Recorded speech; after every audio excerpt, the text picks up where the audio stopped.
क्या आप शांति और सफलता चाहते हैं?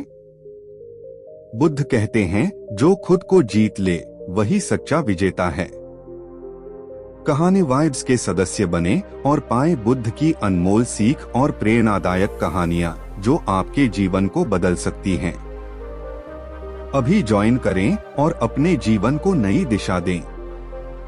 आजकल की इस भागती दुनिया में हम इतने ज्यादा व्यस्त होते जा रहे हैं कि हम खुद को भूलने लगे हैं। हमारे मन में इतने विचार चलते रहते हैं कि वह हमें शांति से बैठे ही नहीं देते। जब कभी थोड़ा सा समय मिलता है हमें शांति से बैठने का, तो हमारे दिमाग में फिर से तमाम विचार आने लगते हैं और फिर हम यह भूल जाते हैं कि हम शांति पूर्वक बैठे हैं या नहीं।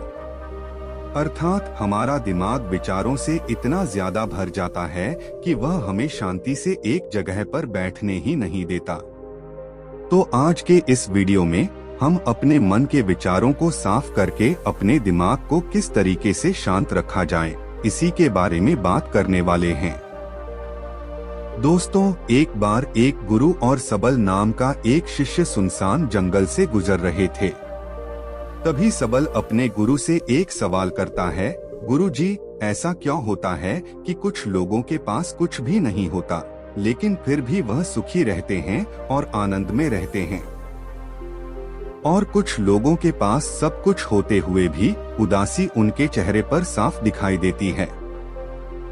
गुरु ने एक मुरझाए हुए फूल की तरफ इशारा करते हुए अपने शिष्य सबल से कहा, यह सोचने और समझने की बात है।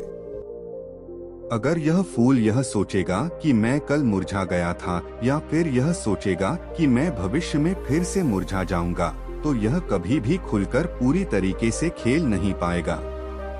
अपने सुंदर स्वरूप में यह कभी भी वापस नहीं आ पाएगा और अपनी इस प्रकृति में कभी भी बिखेर नहीं पाएगा। इसी प्रकार इंसान अपने अतीत की यादों में खोया रहता है, या फिर अपने भविष्य की चिंता करता रहता है, भविष्य के दुखों के बारे में सोचता रहता है, या भूतकाल में जो उसके साथ बुरी घटनाएं घटित हुई हैं, वह उन्हीं के बारे में सोच सोचकर वह अपने भविष्य के लिए चिंतित होता रहता है।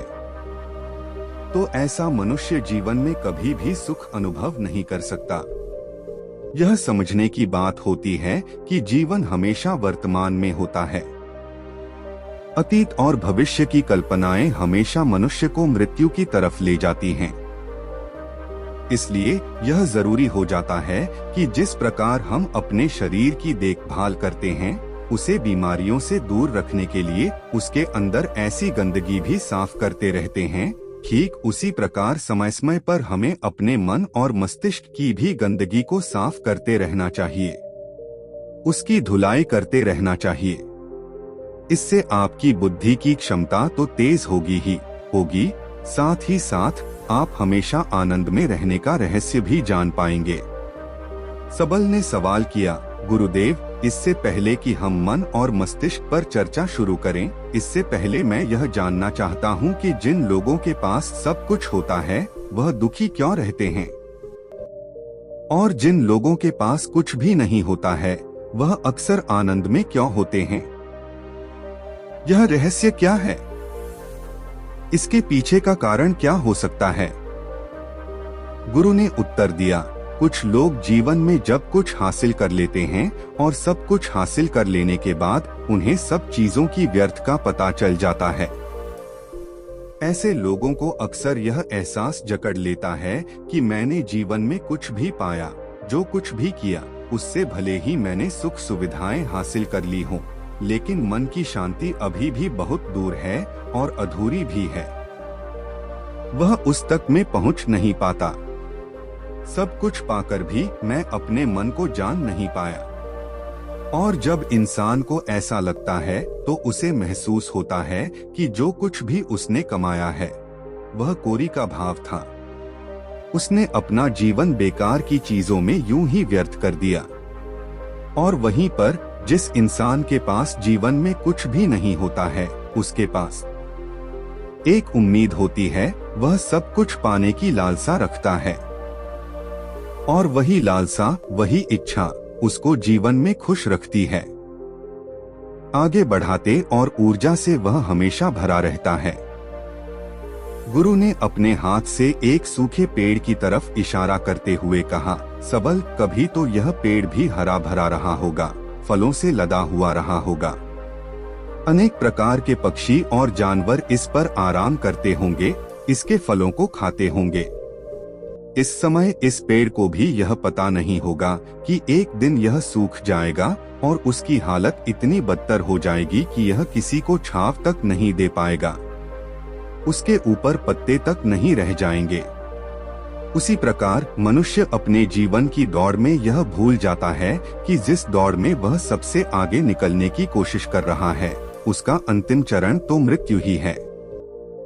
काश वह कभी इस दौड़ से अलग हटकर यह देख पाए कि उसका अंतिम चरण उसे कहां तक पहुंचाएगा। जिस दौड़ से वह सबसे आगे निकलकर जीतने के ख्वाब देख रहा है, उसका वास्तव में अंतिम चरण मृत्यु ही है। काश यह कभी जीवन में भी हो जाता कि उन घटनाओं को हम किसी भी तरह अपने मन की द्वार में ठहराकर यह देख पाए कि उसका चरण क्या है और उसका परिणाम क्या होने वाला है। वह तो बहुत कुछ इकट्ठा करने में लगा हुआ है, एक दिन वह सब यहीं का यहीं रह जाएगा।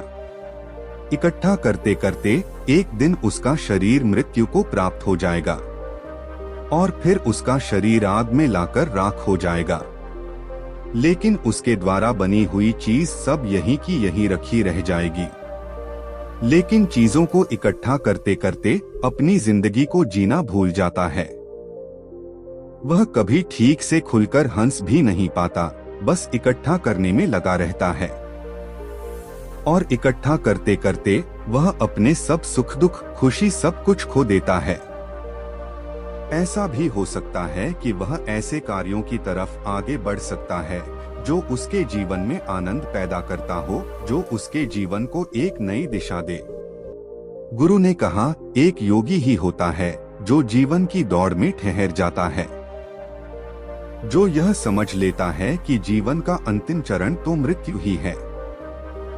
इसीलिए वह जीवन में सुख सुविधाएं हासिल करने की बजाय खुद के मन और मस्तिष्क को एक नए आनंद की तरफ ले जाने का प्रयास शुरू कर देता है। सबल ने सवाल किया, गुरुदेव, क्या एक गृहस्थ जीवन में जीने वाला मनुष्य उस आनंद की प्राप्ति नहीं कर सकता? और अगर कर सकता है तो किस प्रकार शुरुआत उसे करनी चाहिए? गुरु ने कहा, बिल्कुल कर सकता है। गुरु ने उत्तेजित होकर उत्तर दिया, अगर सभी मनुष्य उस आनंद की प्राप्ति के लिए योगी बनने का निश्चय कर लें, तो इससे प्रकृति का चलन ही रुक जाएगा। उसकी जो व्यवस्था है वह बिगड़ने लगेगी। एक सच्चा योगी अपने जीवन में खोज करता है और खोज करने के बाद वह गृहस्थ जीवन में किस प्रकार आनंद को प्राप्त किया जा सकता है, वह तरीके सभी को बताता है, ताकि मनुष्य अपने गृहस्थ जीवन का पालन करते हुए आनंद की प्राप्ति भी कर सके। गुरु ने सबल को संबोधित करते हुए उत्तर दिया, मैंने अपने जीवन में जो खोज की है उसके अनुसार मनुष्य को समय समय पर अपने मन और मस्तिष्क की सफाई करते रहना चाहिए। मनुष्य अपने शरीर पर तो ध्यान दे देता है, लेकिन अपने मन और मस्तिष्क को वह भूल जाता है, उस पर कभी ध्यान ही नहीं जाता और उसी वजह से मन और मस्तिष्क उसके बूढ़े होते चले जाते हैं, उसमें जवानी रह ही नहीं जाती। और जब उनमें जवानी नहीं रह जाती तो वह नयापन और ताजगी नहीं रह जाती, जिसकी वजह से एक इंसान उदासी से भर जाता है। मन और मस्तिष्क की गंदगी क्या होती है, पहले मैं तुम्हें यह बताता हूँ। हर मनुष्य के जीवन में कुछ ऐसी घटनाएं घटती हैं जिनका उसके मन और मस्तिष्क पर बहुत ही गहरा असर डालती है। वह जीवन भर उन घटनाओं को भुला ही नहीं पाता और वही घटनाएं उसके मन में पूरी तरह से पक्की बैठ जाती हैं, जो उसके मन में गांठ बना लेती हैं। और भविष्य में जब भी वह कोई काम करता है तो यह घटनाएं उसे प्रभावित करती हैं। उसके विचारों को, उसके निर्णय को पूरी तरह से घटनाएं बदल कर रख देती हैं। ऐसे मनुष्य की दृष्टि भी भ्रमित हो जाती है। वह सत्य स्वरूप को देख ही नहीं पाता। वह उन चीजों को उन घटनाओं से जोड़कर भ्रमित तरीके से देखता रहता है। उदाहरण के लिए, अगर किसी बुरी आंख वाले आदमी ने आपको धोखा दे दिया है, तो आप जीवन भर बुरी आंख वाले आदमी को हमेशा धोखेबाज ही समझते रहेंगे। उस पर कभी पूर्ण रूप से आप विश्वास ही नहीं कर पाएंगे। लेकिन समझने की बात यह होती है कि जिस इंसान ने आपको धोखा दिया है, वह धोखा आपको बुरी आंखों से नहीं मिला, वह इंसान के स्वभाव से मिला है। लेकिन उस इंसान के स्वभाव से हमारे दिमाग में उसका एक चित्र छप गया, उसकी एक छवि बन गई, और वह छवि दूसरे आदमी से जब हम संपर्क करते हैं तो वह बीच में एक दीवार की तरह खड़ी हो जाती है। और इसी वजह से दो लोगों के बीच गहरे संबंध स्थापित नहीं हो पाते। तो मनुष्य के लिए सबसे जरूरी यही होता है कि वह अपने आप अतीत की घटनाओं से मुक्त रखे। उन घटनाओं से प्रभावित होकर वह दिमाग में किसी तरह की छवि न बनाए। कुछ लोग इस बात पर यह सवाल खड़ा कर सकते हैं कि फिर जीवन के अनुभव किस काम में आएंगे। लेकिन समझने की बात तो यह होती है कि हम जीवन के अनुभवों को भी भ्रमित तरीके से जान लेते हैं, सही तरीके से उनसे सीख ही नहीं पाते। सबल अपने गुरु की बातों में इतना खो गया कि उसे चलते चलते जंगल के रास्ते में पड़े हुए कांटे दिखाई नहीं दिए, और अचानक उसके पैर में कांटा चुभ गया। गुरु ने उसका कांटा बाहर निकालते हुए उससे पूछा, यह कांटा तुम्हारे पैर में क्यों लगा? इसके पीछे तुम किसे जिम्मेदार मानते हो? गुरु ने कहा, तुम मुझे भी जिम्मेदार मान सकते हो, क्योंकि मैं तुम्हें यह बातें सुना रहा था। या तुम खुद को भी जिम्मेदार मान सकते हो कि तुम मेरी बातों में इतना खो गए कि तुम्हारा रास्ते पर से ध्यान ही नहीं रहा। या तुम इन पैरों को भी जिम्मेदार मान सकते हो जिन्होंने यह कांटे इस रास्ते पर बिछा दिए। तभी सबल ने उत्तर दिया, गुरुदेव, इसमें मैं खुद को ही जिम्मेदार मानता हूँ, क्योंकि आप तो अपना काम कर रहे थे और इस पैर ने भी अपना काम किया, पर मैं अपना काम होशपूर्वक नहीं कर पाया। अगर मैं चलते समय ध्यान लगाए रहता, अगर मैं आपकी बातों में पूरी तरह से खो नहीं जाता, तो मुझे यह कांटा कभी नहीं लगता। इसमें पूरी तरह से ही मेरी गलती है। गुरु ने शाबाशी से अपने शिष्य सबल के पीठ को थपथपा और आगे कहा, जो घटनाएं हमारे मन को प्रभावित करती हैं, जरूर उसे बाहर निकाल दें। और उसके लिए सबसे सरल तरीका है कि अपनी भावनाओं को व्यक्त करना सीखो। उसे अपने दिल में, अपने मस्तिष्क में बैठाकर मत रखो। जब तुम किसी दूसरे मनुष्य के सामने अपनी भावनाओं को व्यक्त कर देते हो, तो तुम्हारे मन का बोझ हल्का हो जाता है। कुछ लोगों का स्वभाव ऐसा होता है कि वह अपने मन की बात किसी को नहीं बताते हैं। ऐसे लोग अक्सर अंदर ही अंदर दुखी होते रहते हैं, लेकिन वह अपने मन की बात किसी दूसरे आदमी को कभी नहीं बताते। उसके कुछ उल्टे ऐसे लोग भी होते हैं जो अपने मन में किसी भी बात को रख नहीं पाते। उनके साथ कुछ भी अच्छा या बुरा होता है तो वह अपने मन की बात, अपने भावनाओं की बात दूसरों के सामने व्यक्त कर देते हैं। और तुमने खुद महसूस किया होगा कि जो लोग अपने मन की भावनाओं को व्यक्त कर देते हैं, वह जीवन में ज्यादा आनंदित रहते हैं। कभी भी प्राकृतिक रूप से आए हुए भावनाओं को नहीं रोकना चाहिए, या हमें किसी भी भावना को दबाना नहीं चाहिए। अगर हम किसी भी भावनाओं को रोकने की कोशिश करते हैं, तो वे हमें अंदर ही अंदर खाने लग जाती हैं। गुरु ने आगे कहा, सबल, अगर तुम्हारा मन किसी बुरी घटना पर रोने को हो रहा है, तो चीख चीख कर रो लो। अपने आप को रोको मत, उस भावना को पूरी तरह से बाहर आने दो। अगर किसी दूसरी घटना पर तुम्हारा मन खुश होने का, आनंदित होने का हो रहा है, तो पूरी तरह से नाचो गाओ, जिससे कि तुम उस भावनाओं को बाहर निकाल सको। और जब वे भावनाएं अपनी पूरी गति के साथ बाहर आ जाती हैं, तो तुम्हारा मन उन घटनाओं को पीछे छोड़ देता है।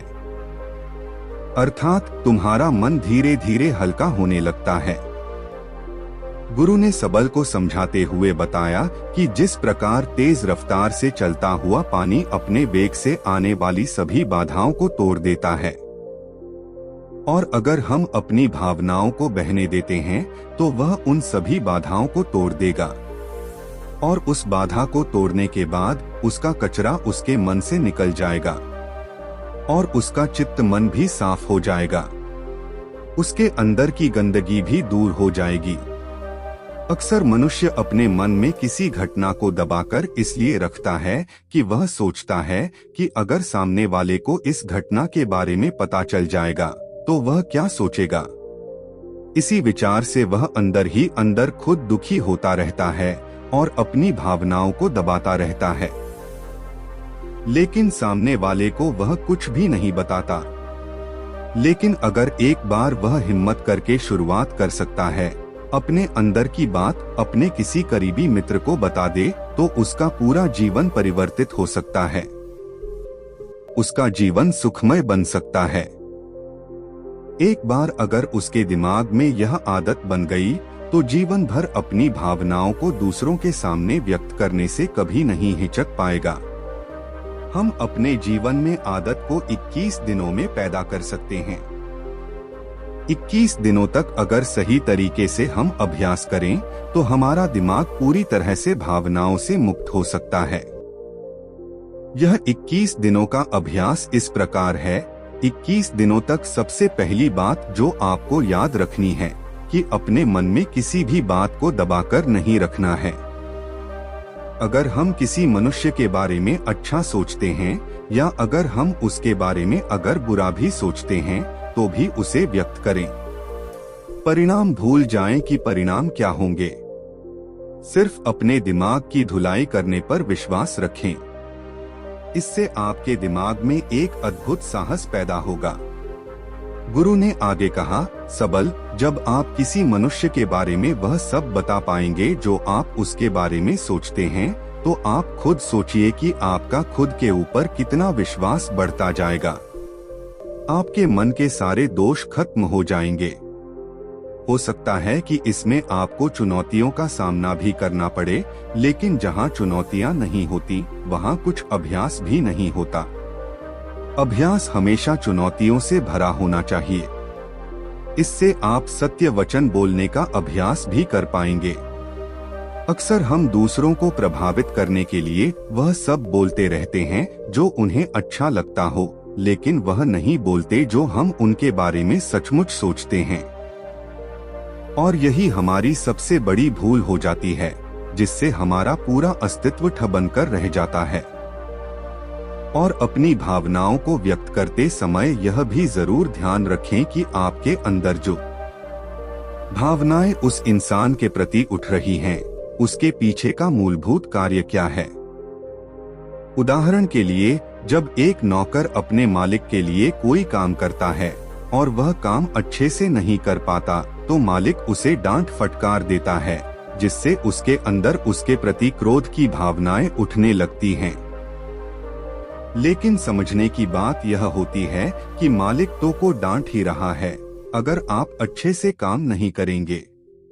लेकिन यदि आप अच्छे से काम कर रहे हैं और फिर भी आपका मालिक आपके साथ उचित व्यवहार नहीं कर रहा है, तो आप खुलकर अपने मालिक को भावनाएं व्यक्त कर सकते हैं, बिना यह सोचे कि इसका परिणाम क्या होगा।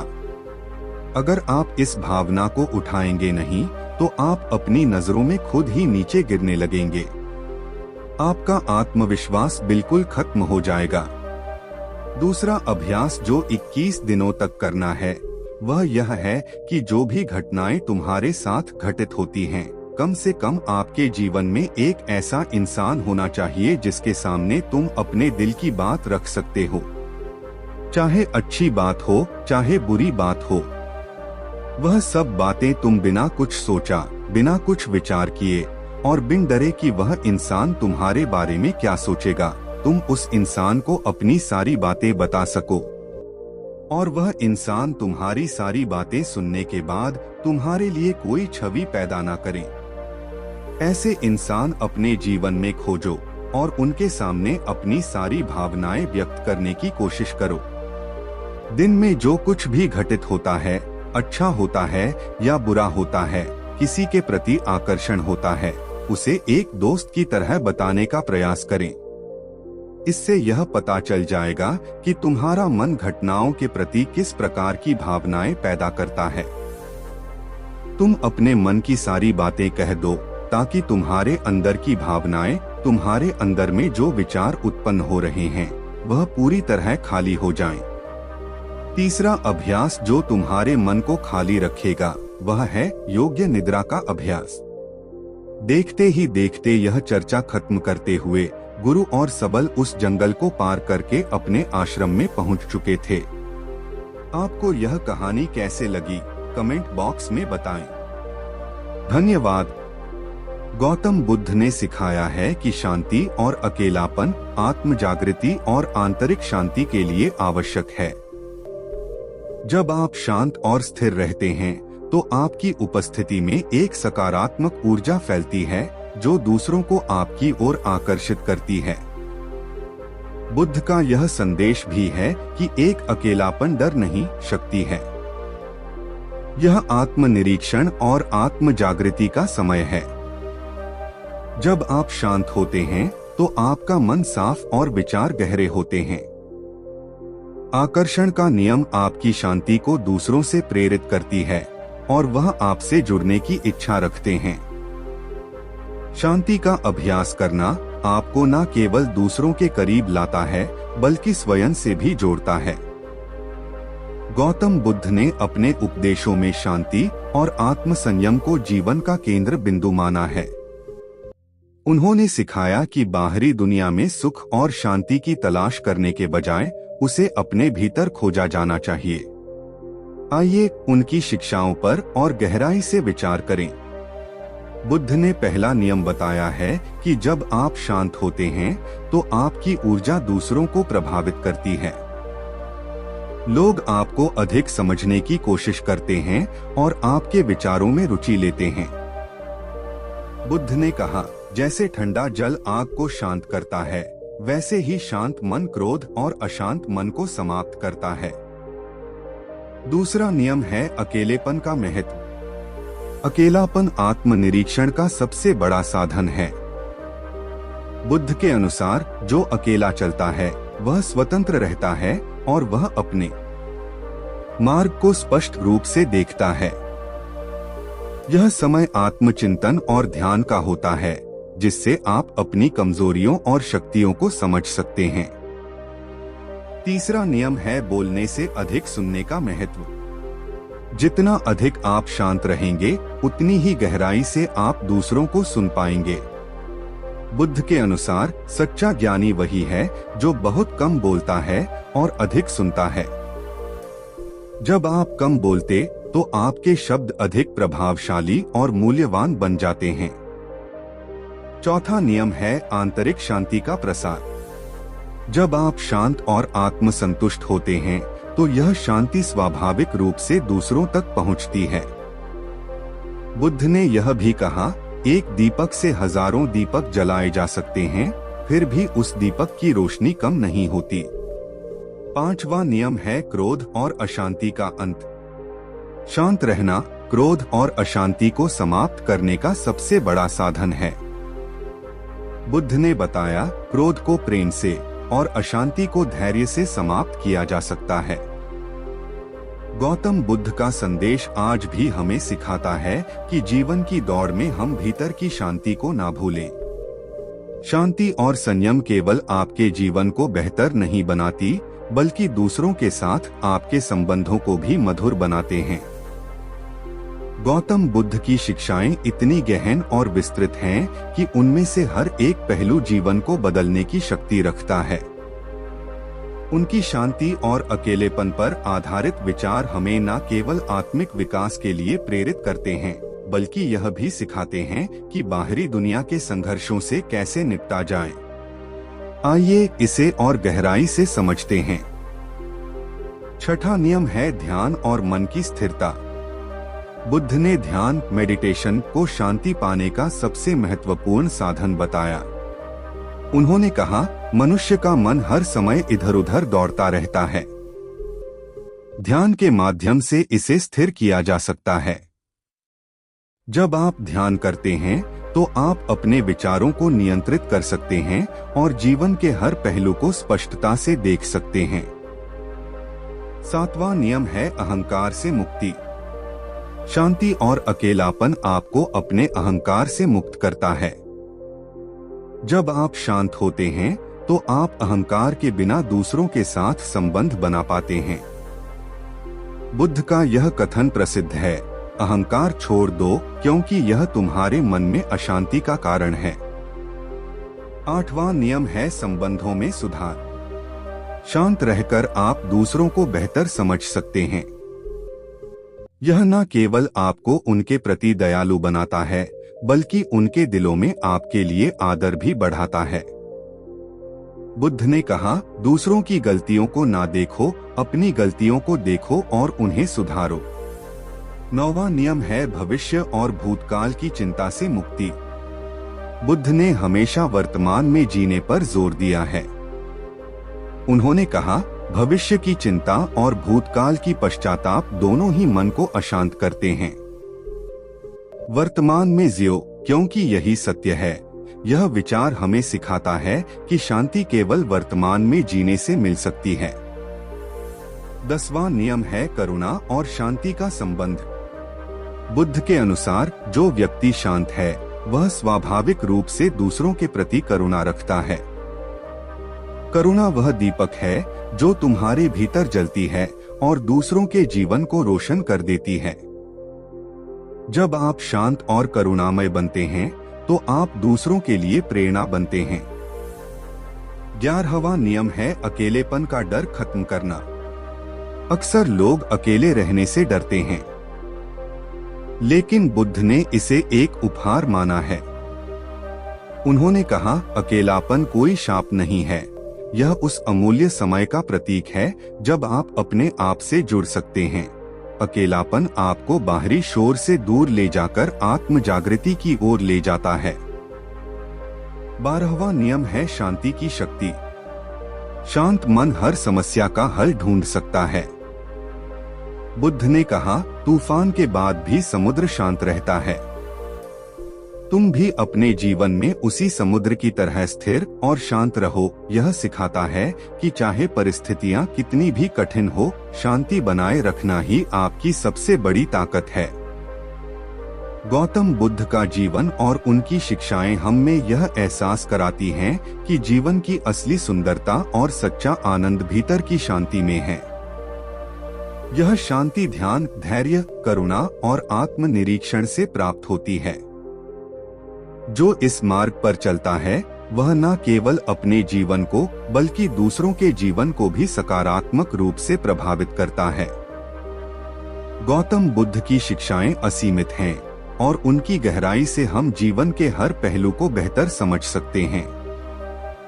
उनका संदेश शांति, करुणा और आत्म जागृति के माध्यम से मानव जीवन को सरल और सार्थक बनाने का है। आइए और पहलुओं पर विचार करें।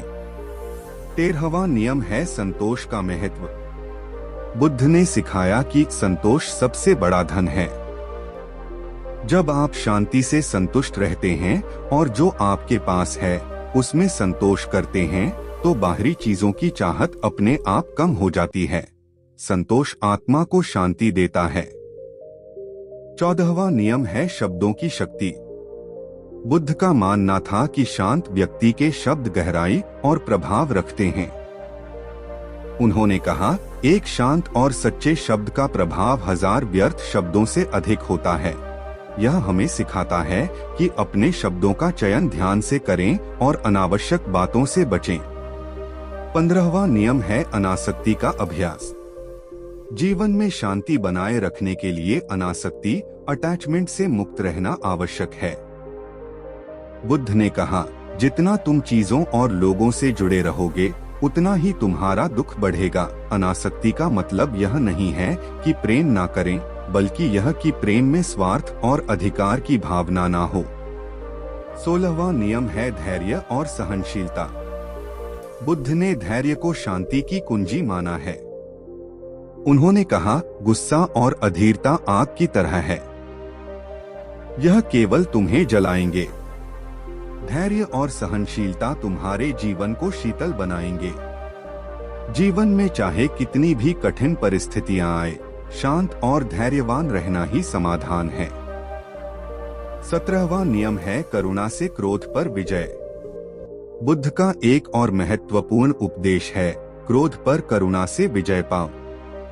बुराई पर अच्छाई से विजय पाओ। जब आप शांत रहते हैं और दूसरों के प्रति करुणा रखते हैं, तो आप स्वाभाविक रूप से अपने क्रोध और घृणा पर विजय पा लेते हैं। 18वां नियम है साधारण जीवन का महत्व। बुद्ध ने कहा, एक साधारण जीवन जियो ताकि तुम्हारे विचार और मन शांत रहें। भौतिक वस्तुओं की लालसा और दिखावे का पीछा करने से शांति भंग होती है। साधारण जीवन में संतोष और आत्म सुख मिलता है। 19वां नियम है दुख के मूल कारण का अंत। बुद्ध ने 4 आर्य सत्य बताए, जिनमें उन्होंने दुख और उसके कारण को समझने की शिक्षा दी। दुख का कारण हमारी इच्छाएं और तृष्णा है। उन्होंने सिखाया कि इच्छाओं को त्याग कर और मध्यम मार्ग अपनाकर शांति और मुक्ति प्राप्त की जा सकती है। 20वां नियम है मध्यम मार्ग का अनुसरण। बुद्ध ने ना तो अधिक कठोर जीवन जीने की सलाह दी और ना ही अत्यधिक सुख भोगने की। उन्होंने मध्यम मार्ग का अनुसरण करने की शिक्षा दी। जीवन में संतुलन बनाए रखो, यही तुम्हें शांति की ओर ले जाएगा। 21वां नियम है आत्म जागृति और निर्वाण। बुद्ध ने कहा कि आत्म जागृति, सेल्फ अवेयरनेस ही मुक्ति का मार्ग है। उन्होंने सिखाया कि जब आप अपने भीतर की अशांति और अज्ञानता को पहचानते हैं, तभी आप निर्वाण, आंतरिक शांति और मुक्ति को प्राप्त कर सकते हैं। 22वां नियम है दूसरों की सहायता का महत्व। बुद्ध का मानना था कि दूसरों की सहायता करना और उनके जीवन में शांति लाना भी आत्मिक विकास का हिस्सा है। उन्होंने कहा, दूसरों को सहारा देने से तुम्हारी आत्मा मजबूत होती है और तुम्हारे भीतर की शांति बढ़ती है। 23वां नियम है कर्म का सिद्धांत। बुद्ध ने कर्म के सिद्धांत को समझाया। जो तुम बोओगे वही तुम काटोगे। यदि तुम शांति और प्रेम बोओगे तो तुम्हें वही मिलेगा। इसका अर्थ है कि शांत और सकारात्मक कर्म जीवन को सरल और आनंदमय बनाते हैं। गौतम बुद्ध की शिक्षाएं हमें यह सिखाती हैं कि सच्ची शांति और सुख हमारे भीतर ही है। इसे पाने के लिए हमें धैर्य, ध्यान, करुणा और संतोष का मार्ग अपनाना होगा। उनका संदेश यह है कि जीवन में चाहे कैसी भी परिस्थितियां हो, शांति और संयम बनाए रखने से ही हम अपने लक्ष्य और आत्मा की मुक्ति तक पहुंच सकते हैं। गौतम बुद्ध की शिक्षाओं का विस्तार अनंत है और हर पहल में मानव जीवन को संवारने और आत्मिक शांति पाने का संदेश छिपा है। उनकी बातें समय, स्थान और परिस्थितियों से परे हैं। आइए उनकी शिक्षाओं में और गहराई तक जाएं। 24वां नियम है स्वयं पर भरोसा रखना। बुद्ध ने कहा, अपने दीपक स्वयं बनो। इसका अर्थ है कि किसी और पर पूरी तरह निर्भर न रहे। अपने भीतर ज्ञान और समझ का दीप जलाए और सही मार्ग पर चले। जब आप आत्मनिर्भर बनते हैं तो जीवन में शांति और आत्मविश्वास अपने आप बढ़ता है। 25वां नियम है सही दृष्टिकोण अपनाना। बुद्ध ने सही दृष्टिकोण, राइट व्यू पर बल दिया है। उन्होंने कहा, दुनिया को जैसे वह है वैसे ही देखो, न कि जैसे तुम उसे देखना चाहते हो। यह सिखाता है कि सत्य को स्वीकार करना और पूर्वाग्रहों से मुक्त रहना ही शांति का मार्ग है। 26वां नियम है अतीत से मुक्ति। बुद्ध ने सिखाया कि अतीत की यादों और पछतावा। बुद्ध ने समझाया कि इच्छाएं दुख का कारण हैं, लेकिन इच्छाओं को दबाने के बजाय उन्हें संतुलित करना चाहिए। जरूरत और लालसा में फर्क करो।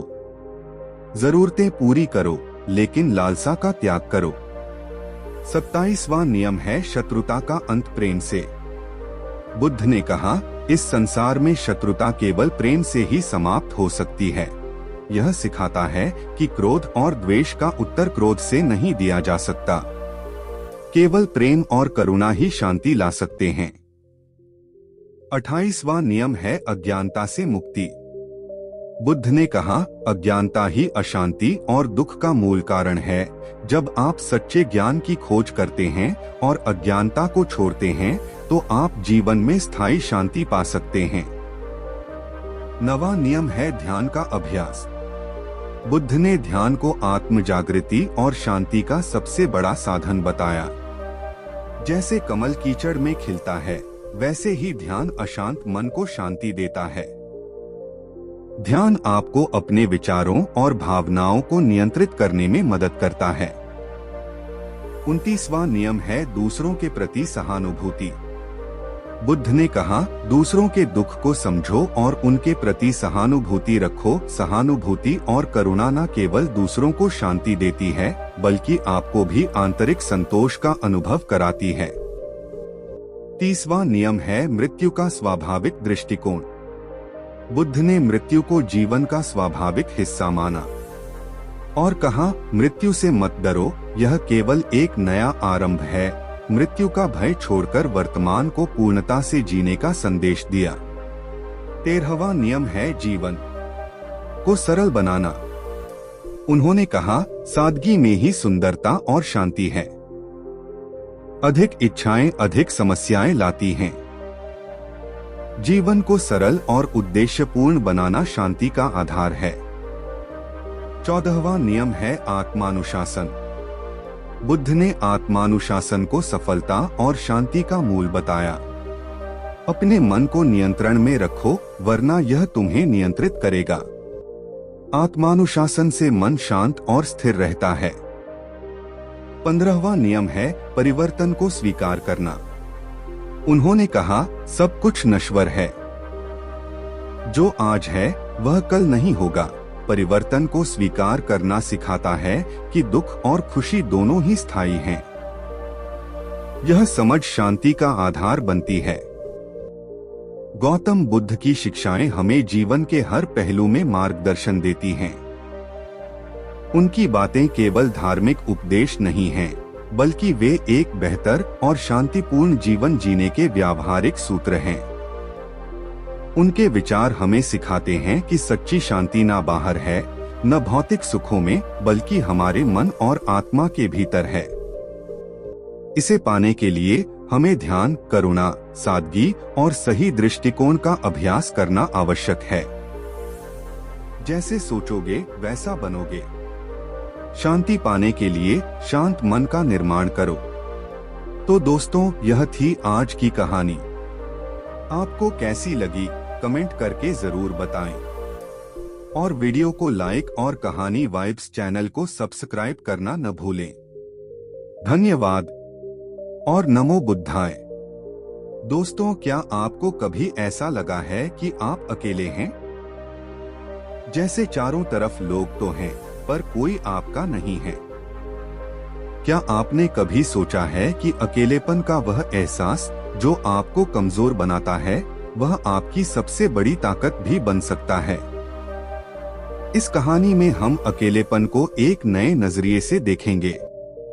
यह कोई बोझ नहीं, बल्कि एक ऐसा सुनहरा मौका है जो आपको खुद से मिलता है।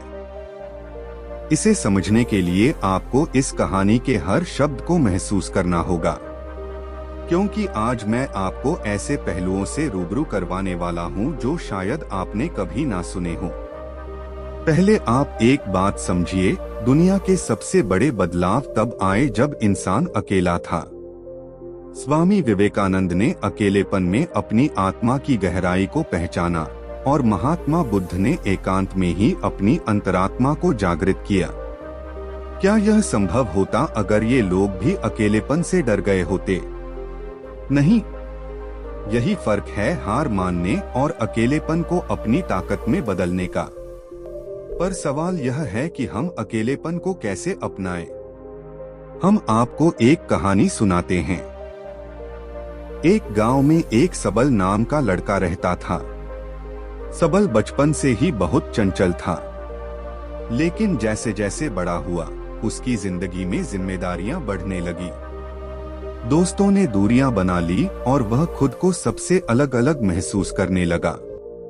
वह हर दिन अपने कमरे में बंद रहता और अपने अकेलेपन को कोसता।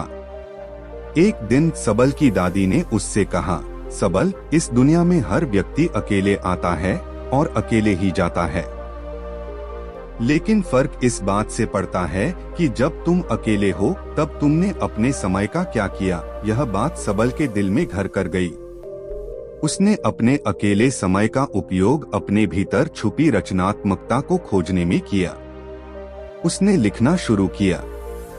धीरे धीरे उसकी कहानियां इतनी मशहूर हुईं कि लोग उसकी कहानियों में अपने जीवन का अक्स देखने लगे।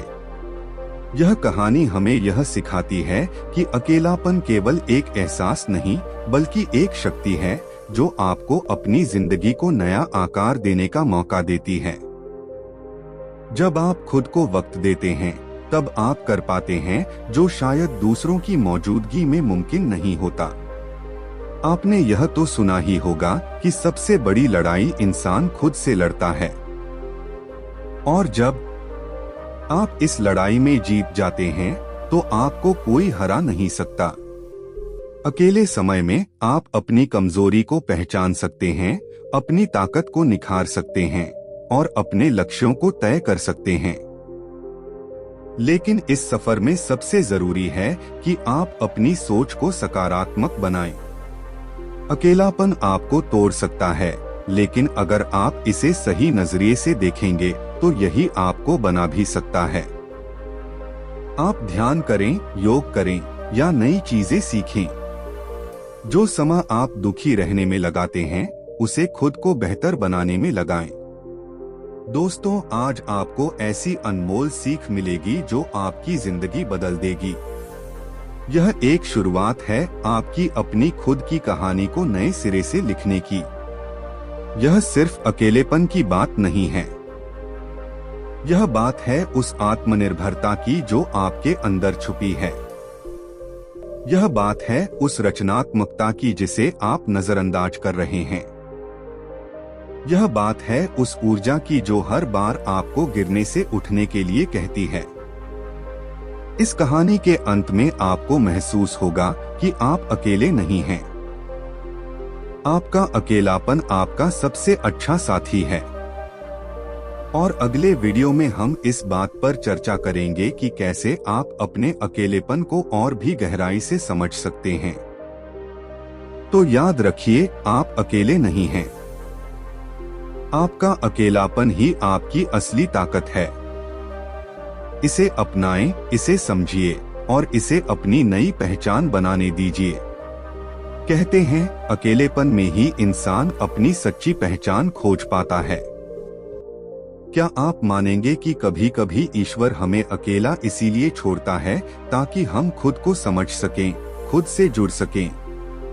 आज मैं आपको एक ऐसी कहानी सुनाने जा रहा हूं जो आपके दिल को छू जाएगी और आपके जीवन में अकेलेपन के मायने ही बदल देगी। नमस्कार दोस्तों, कहानी वाइब्स चैनल पर आपका स्वागत है। दोस्तों, हम आपके जीवन को एक नई दिशा देने का प्रयास कर रहे हैं।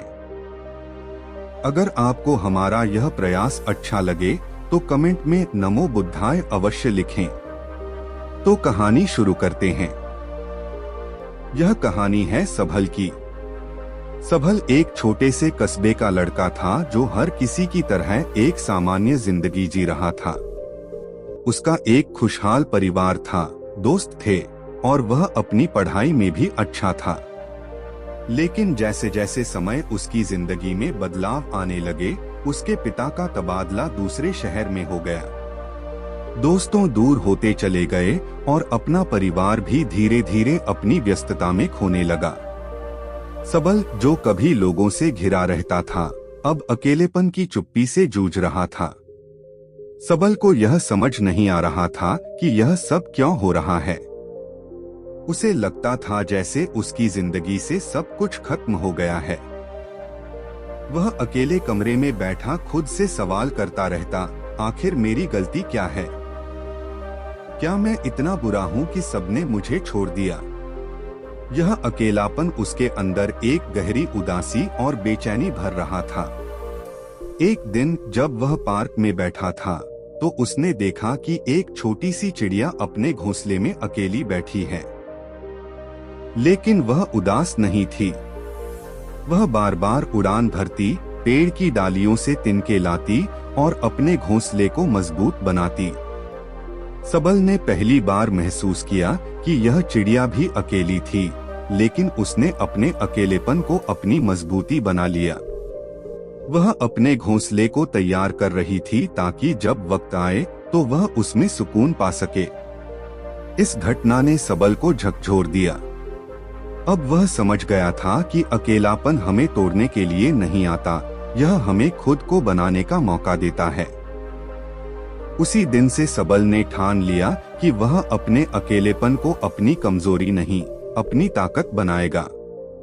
उसने पढ़ाई पर ध्यान देना शुरू किया, नई नई किताबें पढ़ने लगा और धीरे धीरे उसकी जिंदगी में बदलाव आने लगा।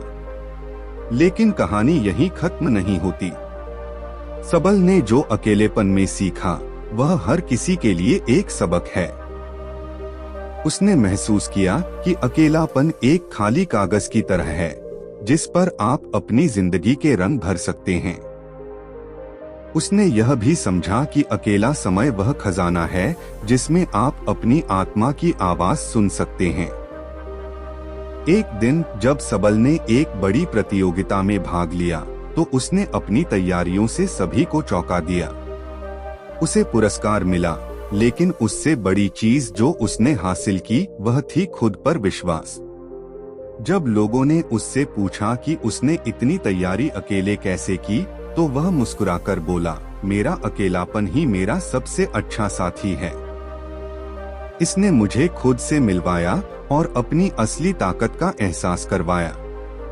सबल की कहानी हमें यह सिखाती है कि अकेलापन सिर्फ एक एहसास नहीं, बल्कि एक ताकत है। यह हमें हमारी कमजोरियों से लड़ने और खुद को एक नई दिशा देने का मौका देता है। तो आप भी सोचिए, क्या आप अपने अकेलेपन को एक नया मोड़ दे सकते हैं? क्या आप इसे अपनी रचनात्मकता और आत्मनिर्भरता की ओर ले जा सकते हैं? शायद आपकी कहानी भी किसी सबल की तरह किसी और के लिए प्रेरणा बन जाए। इस कहानी से एक और बात निकल कर आती है, अकेलापन केवल एक स्थिति नहीं, यह एक मंथन है। यह वह समय है जब आप अपनी जिंदगी को एक नई दिशा दे सकते हैं। और यहीं से हमारी अगली चर्चा शुरू होगी। अगली बार हम जानेंगे कि कैसे अकेलापन हमें खुद को और गहराई से जानने का मौका देता है और कैसे आप इसे अपनी आत्म विकास का माध्यम बना सकते हैं। दोस्तों, क्या आपने कभी महसूस किया कि हमारी सबसे गहरी बातें, हमारे सबसे गहरे डर और हमारे सबसे सुंदर सपने तभी सामने आते हैं जब हम अकेले होते हैं? शायद यही कारण है कि अकेलापन हमें सबसे ईमानदार बना देता है। आज हम उस अकेलेपन से जुड़े एक ऐसे पहलू की बात करेंगे जो आपको खुद से और दूसरों से गहरे स्तर पर जोड़ देगा। सबल की कहानी वहीं खत्म नहीं हुई थी।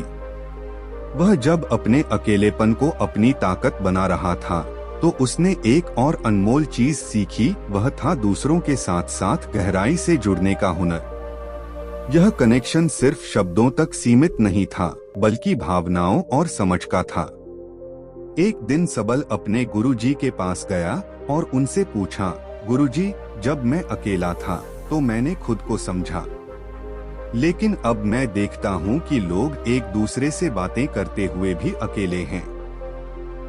ऐसा क्यों? गुरुजी मुस्कुराए और बोले, सबल, बातें करना और जुड़ना दो अलग अलग चीजें हैं। जुड़ने के लिए सिर्फ शब्द नहीं, भावनाओं का आदान प्रदान होना चाहिए। और यह तब होता है जब हम सच में सुनने की कला सीखते हैं। सबल ने उनकी बात पर विचार किया। उसने महसूस किया कि हम अक्सर दूसरों को सुनने के लिए नहीं बल्कि जवाब देने के लिए सुनते हैं।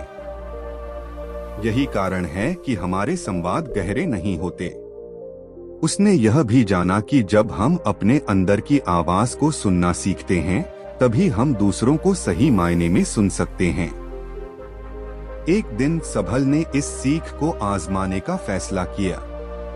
सबल ने अपने एक दोस्त मानव के साथ समय बिताया जो हमेशा चुप सा रहता था।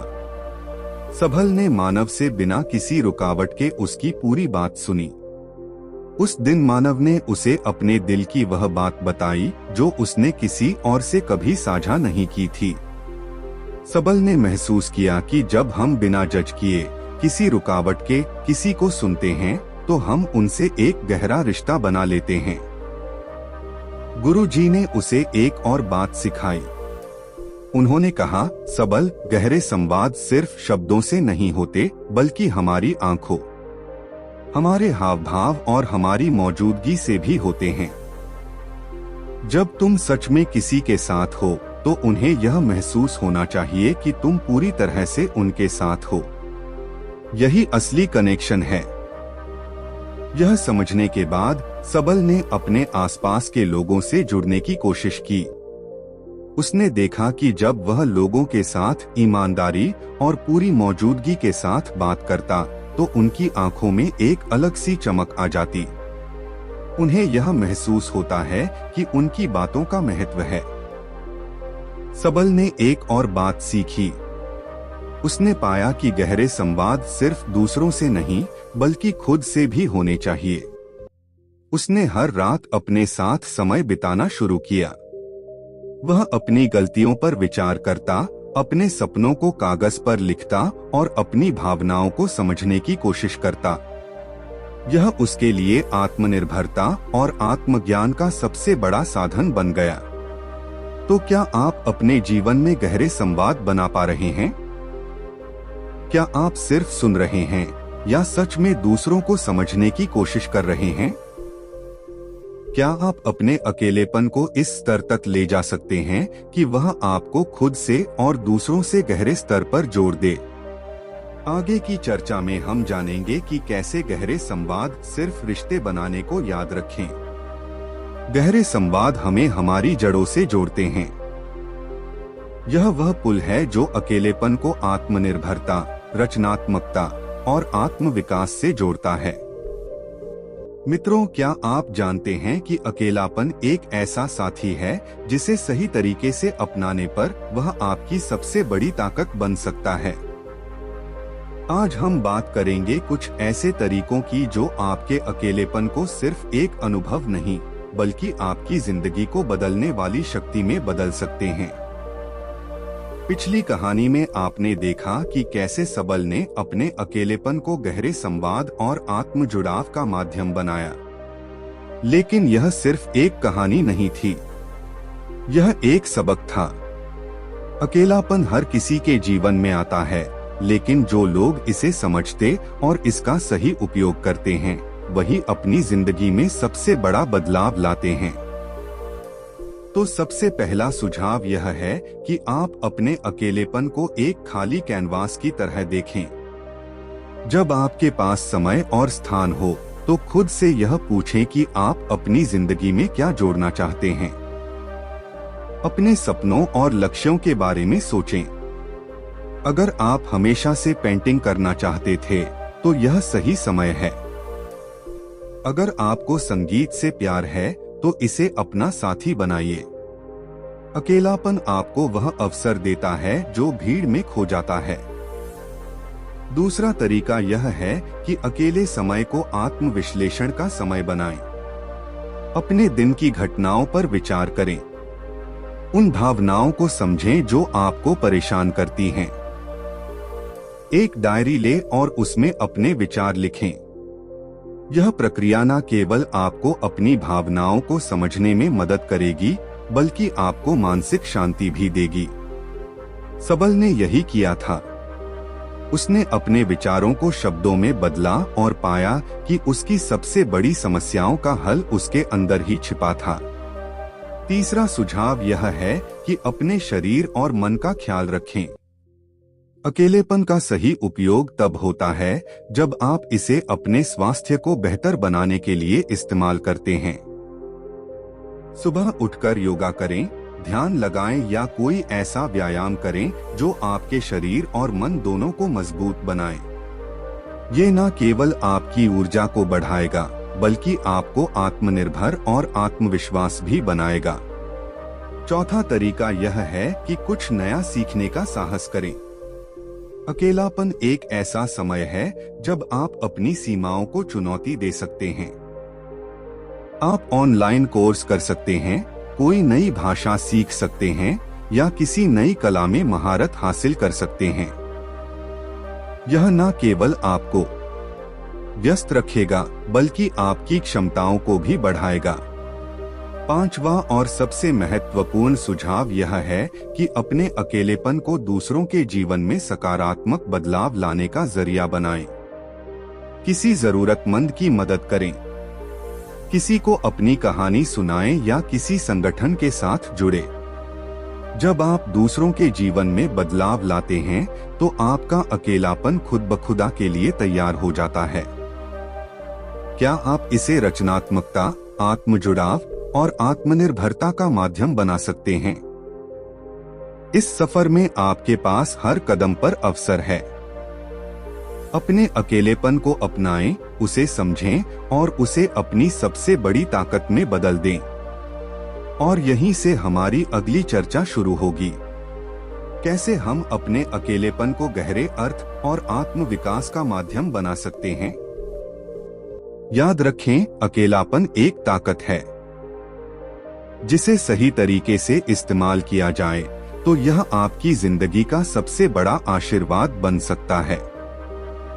अकेलापन एक अंधेरी गुफा की तरह हो सकता है जहां पहले कदम पर डर का सामना करना पड़ता है।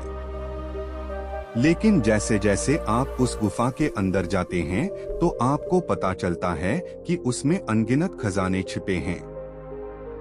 ये खजाने हैं आपकी ताकत, आपकी रचनात्मकता और आपकी सच्ची पहचान। सबल की यात्रा ने हमें सिखाया कि अकेलापन कोई अभिशाप नहीं है। यह एक ऐसा साथी है जो हमें खुद से जोड़ता है और दूसरों से जुड़ने की ताकत भी देता है। जब आप अपने अंदर की आवाज को सुनने लगते हैं तो दुनिया की शोरगुल भरी आवाजें धुंधली पड़ने लगती हैं और यही वह पल होता है जब आप अपने जीवन में एक गहरा बदलाव लाने के लिए तैयार होते हैं। गहरे संवाद सिर्फ दूसरों से नहीं बल्कि खुद से भी जरूरी हैं।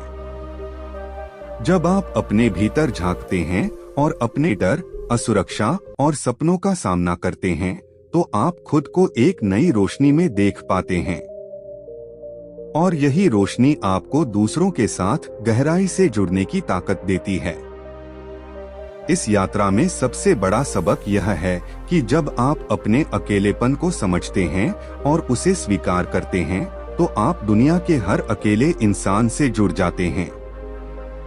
क्योंकि अकेलापन एक ऐसी भाषा है जिसे हर इंसान समझता है। और जब आप इस भाषा में दूसरों से बात करते हैं तो आप सिर्फ उनके दिल तक नहीं बल्कि उनकी आत्मा तक पहुंचते हैं। तो आज इस वीडियो का अंत हम एक ऐसे विचार के साथ करेंगे जो शायद आपके जीवन को बदल दे। अकेलापन कोई सजा नहीं बल्कि एक अवसर है। यह आपको खुद को खोजने, अपनी ताकत को पहचानने और दूसरों के साथ सच्चा कनेक्शन बनाने का मौका देता है। इसे अपनाएं, इसे समझिए और इसे अपनी सबसे बड़ी ताकत बनाइए। याद रखें, जब आप अपनी आत्मा के साथ जुड़ते हैं तभी आप दूसरों की आत्मा तक पहुंच सकते हैं। और यही जीवन का सबसे गहरा कनेक्शन है। अगली बार जब आप अकेले हो तो उसे एक मौका दीजिए। शायद वह आपके जीवन की सबसे खूबसूरत यात्रा की शुरुआत हो। हमें उम्मीद है आपको यह कहानी पसंद आई होगी। अपने सुझाव कमेंट बॉक्स में दीजिए और हमारे चैनल कहानी वाइब्स को सब्सक्राइब करना न भूलें। धन्यवाद और नमो बुद्धाय।